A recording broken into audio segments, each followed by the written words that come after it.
Pemirsa masih di Market Review dan kita masih membahas topik optimisme investasi dan ekonomi dari Kota Hujan Bogor. Dan kita masih berbincang bersama dengan Bapak Bima Arya yang merupakan Wali Kota Bogor. Pak Bima, kita lanjutkan kembali, Pak. Halo Pak Bima. Ya, di segmen sebelumnya tadi sudah kita membahas bagaimana dampak dari COVID-19 mempengaruhi geliat ekonomi dan bisnis di Kota Bogor. Kemudian tadi juga Anda sebutkan beberapa sektor yang paling terdampak, kemudian upaya-upaya yang dilakukan untuk menuju ke arah pemulihan begitu. Nah, dari beberapa sektor yang ada, Pak Bima, dari catatan secara nasional, ini PHK sudah mulai terjadi. Bagaimana kondisinya di Kota Bogor, Pak Bima? Kami melakukan pemetaan dalam bentuk beberapa market survei. Ya, kami peroleh data bahwa 80% warga Bogor terdampak secara ekonomi. Ya. Artinya penghasilannya berkurang. Ya, kemudian ada sekitar 40% warga Bogor yang sempat putus kerja. Hanya 8% saja, ada 8% yang saat ini masih belum bekerja gitu. Itu data pertama. Kemudian kedua, kita juga menelisik data terkait dengan pemberian bansos kepada warga. Kita mendapatkan data bahwa sebagian besar warga penerima bansos itu menghabiskan uang bansosnya dalam waktu 2 minggu hanya untuk keperluan-keperluan mendasar seperti biaya pendidikan, biaya kehidupan sehari-hari dan lain-lain. Nah, data ketiga, kita juga memetakan beberapa komoditas yang drop di masa pandemi ini dan beberapa komoditas yang justru mengalami satu lonjakan permintaan begitu. Dan yang kelima, kita juga melakukan pemetaan bidang-bidang apa saja yang terkena dampak secara signifikan dalam hal ketenaga kerjaan. Kita lihat buruh harian lepas, karyawan toko dan lain-lain ya, hotel, restoran, ini cenderung terdampak dengan sangat signifikan begitu. Dan strategi kita adalah untuk pertama melanjutkan ya bansos kepada yang betul-betul membutuhkan di tingkat akar rumput. Kemudian yang kedua, ada skema-skema pemulihan ekonomi dalam bentuk insentif untuk permodalan bagi UMKM di Kota Bogor. Angkanya juga cukup signifikan. Ini kita salurkan juga bantuan dari pusat. Yeah. Kemudian kita dengan menggalang kolaborasi dengan para pengusaha, teman-teman HIPMI melakukan program pembinaan usaha kecil dalam ikhtiar untuk menjemput beberapa komoditas yang sekarang booming, ya, seperti komoditas dekorasi rumah tangga, kemudian urban farming, serta juga beberapa produk UMKM yang sekarang kita lihat permintaannya cukup signifikan. Jadi kita melakukan ini secara kolaboratif dengan para pengusaha. Baik, pembinaan ini juga disesuaikan dengan kondisi saat ini, Pak Bima, dalam hal ini perkembangan teknologi, penjualan secara digital juga diarahkan ke sana, Pak? Survei ini juga menunjukkan bahwa 90% warga yang terdampak secara ekonomi ini siap untuk beralih ke pasar online selama mendapatkan sentuhan atau pelatihan dan pendampingan dari dinas atau pemerintah kota. Jadi ini yang sekarang kita lakukan juga. Baik, Pak Bima, tadi Anda juga sempat singgung mengenai stimulus program pemulihan ekonomi nasional. Distribusinya sampai sejauh ini berjalan lancar tidak, Pak? Yang masuk skema PEN ini baru akan turun awal tahun depan. Oke. Ya, ada beberapa proyek kegiatan besar ya pembangunan infrastruktur yang masuk skema PEN ini baru turun awal tahun depan. Baik, bagaimana persiapannya, Pak, sampai sejauh ini? Ya, kita matangkan dalam hal perencanaannya dan kemudian kita maksimalkan untuk memastikan bahwa yang terdampak ini juga warga Kota Bogor, ya, utamanya dalam hal pelaksana kegiatan. Dalam hal ini lebih kepada penguatan data begitu? Oh iya, jadi gini, ini kan ya harus dipahami dulu apa itu program pemulihan ekonomi nasional. Ini adalah insentif yang diberikan oleh pemerintah, oleh Kementerian Keuangan untuk mendorong kegiatan-kegiatan yang skala besar yang berdampak bagi ketenaga kerjaan dan berputarnya dari ekonomi. Seperti ada pembangunan alun-alun misalnya ya, kemudian ada pembangunan jembatan dan lain-lain.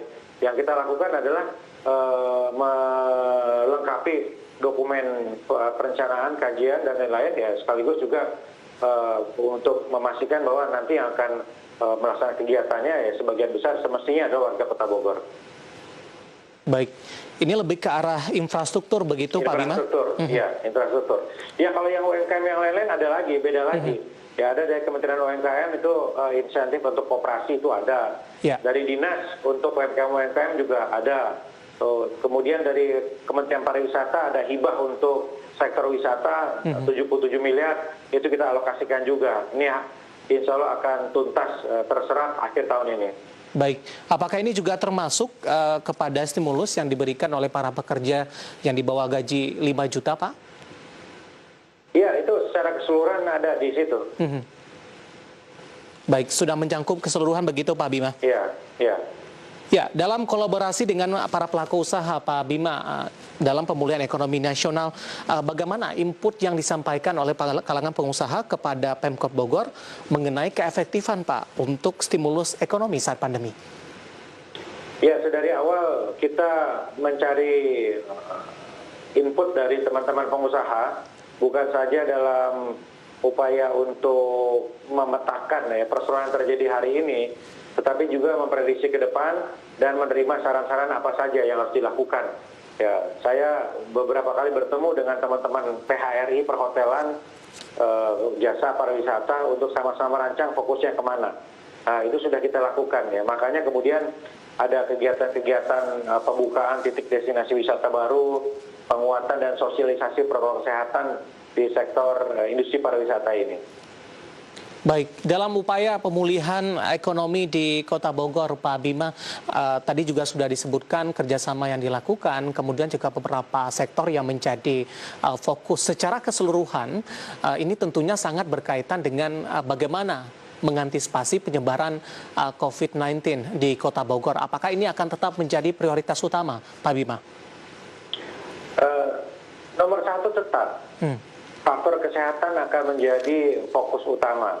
Nah, karena itu semua anggaran yang direncanakan untuk dikucurkan di tahun depan ini difokuskan pada aspek kesehatan, baik penguatan infrastruktur kesehatan, tenaga kesehatan, dan juga upaya untuk melakukan sosialisasi dan edukasi kepada warga. Saya sampaikan tadi, Kota Bogor sedang merencanakan untuk membangun rumah sakit darurat, kemudian juga untuk menampung orang-orang yang tanpa gejala, penderita pasien positif COVID-19 yang tanpa gejala, dan juga hal-hal lainnya. Karena kita melihat bahwa kunci utamanya tetap adalah di protokol kesehatan ini. Bagaimana protokol kesehatan ini membudaya menjadi bagian dari keseharian warga agar sektor ekonomi tetap bisa berjalan dengan baik. Baik, dari yang dipelajari selama ini Pak Bima, tadi Anda katakan pergerakan dari penyebaran COVID-19 di Kota Bogor ini sedang menuju puncaknya. Setelah dievaluasi, apa yang menjadi penyebabnya sampai sejauh ini? Nomor satu adalah kluster keluarga. Jadi orang-orang yang menulari anggota keluarga di rumah. Kenapa ini terjadi? Karena semakin banyak orang tanpa gejala yang diisolasi secara mandiri di kediaman masing-masing. Ya, mereka tidak dirawat di rumah sakit, mereka juga tidak pergi ke tempat isolasi orang tanpa gejala yang kami siapkan di Lido, mereka memilih untuk isolasi di rumah sendiri. Nah, masalahnya adalah ketika mereka menulari anggota keluarga yang lain yang lebih rentan karena punya penyakit komorbid, ini kemudian menimbulkan lonjakan-lonjakan dalam keluarga. Nah, karena itu langkah kita adalah mempercepat untuk tersedianya tempat isolasi untuk orang tanpa gejala agar tidak ada lagi yang isolasi mandiri dalam rumah. Itu aspek pertama. Yang kedua adalah kluster perkantoran. Ya, ini terjadi karena kepedulian warga semakin rendah, walaupun kasusnya tinggi, tapi warga itu kesadaran atas protokol kesehatannya itu justru makin melemah. Di kantor-kantor tidak ada protokol kesehatan, tidak menggunakan masker, berkumpul bersama-sama dalam satu ruangan, di mana ruangan itu sangat berisiko karena tidak ada standar ventilasi udara yang sangat baik. Nah, makanya di Balai Kota saya melarang rapat-rapat dalam ruangan yang berdurasi lama dan mendorong semua untuk memilih untuk rapat di luar ruangan atau di udara terbuka. Jadi itu penyebabnya. Nomor satu kluster keluarga, nomor dua kluster perkantoran, dan nomor tiga ada satu lagi adalah kegiatan di luar kota. Jadi cukup banyak presentasinya warga Bogor yang tertular karena perjalanan dinas atau aktivitas yang terjadi di luar kota Bogor. Baik, bagaimana dengan mobilisasi Pak untuk masyarakat Kota Bogor yang memang cukup banyak yang bekerja di Jakarta? Kami menginstruksikan kepada RW Siaga untuk memantau pergerakan ini. Bagi yang memiliki aktivitas rutin, agar dilakukan tes swab atau paling tidak rapid rutin. Bagi yang berpergian keluar kota, ketika balik ke Bogor, diminta untuk isolasi mandiri. Apabila ada gejala, dilakukan swab dengan melapor kepada puskesmas terdekat dan biayanya ditanggung oleh pemerintah kota. Baik. Dari sisi evaluasi, Pak Bima, secara berkala mengenai penerapan protokol kesehatan ini, kemudian juga mungkin punishment bagi mereka yang melanggar sampai sejauh ini di Kota Bogor, Pak? Kita sudah menerapkan sanksi sejak awal, ya. Jadi sanksinya ini mulai sanksi yang ringan seperti kerja sosial karena tidak menggunakan masker, ada pula sanksi berupa denda. Dendanya itu bisa 50.000 sampai 10 juta. Nah, bulan Januari ini kami akan memberlakukan sanksi yang lebih berat lagi karena baru saja disepakati peraturan daerah tentang ketertiban umum yang di dalamnya juga memuat sanksi-sanksi apabila warga melanggar perda begitu. Ya. Nah, tapi sekali lagi saya kira sanksi ini bukan hal yang utama. Tidak mungkin kita memberlakukan sanksi secara keras dan tegas tanpa kita melakukan edukasi. Jadi ini yang saya kira sangat perlu diperhatikan oleh kita semua, termasuk oleh pemerintah daerah dimanapun juga. Edukasi ini harus kencang, apalagi kita akan memasuki fase pemberian vaksin. Tidak mungkin vaksin ini berjalan dengan baik pelaksanaannya ketika warga tidak diberikan pemahaman mengenai manfaat dari diterimanya vaksin itu.